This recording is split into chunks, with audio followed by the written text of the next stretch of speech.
আসসালামু আলাইকুম বন্ধুরা, আমাদের এই লোকেশনটা হচ্ছে রাজবাড়ি। তো আমরা চলে এসেছি, আর একটা আঙ্কেল আছে, উনি 100 টাকা নিয়েছে। তো এটা মডেল নিচের জারটা 70 ধরা যার বিদেশ থেকে মদ আসলে ওটাই টেস্ট করে বা চেক করে খেত। কেউ বিষ দিয়ে মারার চেষ্টা করলে ধরা পড়ে যেত, কালারটা চেঞ্জ হতো কিংবা ফেটে যেত। নিচে আছে মাটি। চলুন এবার আস্তে আস্তে হাঁটুন। এই কালো কোট আর টুপি পরে ফাঁসির অর্ডারটা দিয়ে হতো, আর যাদের যাদের ফাঁসি হয়েছে সমস্ত ডকুমেন্টস গুলো রাখা আছে।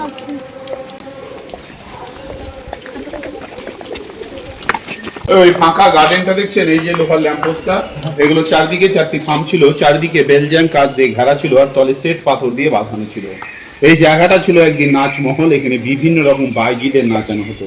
শোনা যায় তখনকার দিনে সব থেকে সুন্দরী ছিলেন নাকি হীরাবাই, যার এখানে এক নাইটে নাচতে পারলে 5,000 স্বর্ণ মুদ্রা ডিমান্ড ছিল।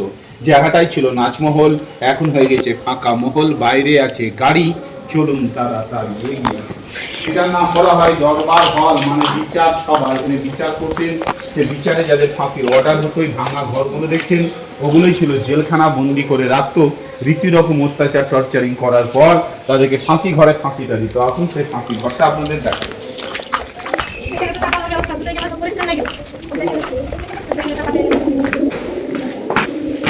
এই চেনটার উপরে এরকমই আরো দুখানা চেন ছিল, চেনের নিচে ছিল তলে তিনখানা কুমোর করে সব কাঠ পাতা থাকতো।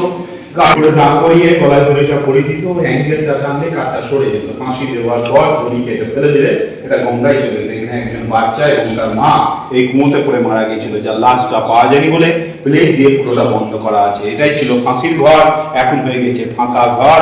পিছনে আছে বাগান। এবার সবাই সামনে আগান, এগিয়ে আসুন।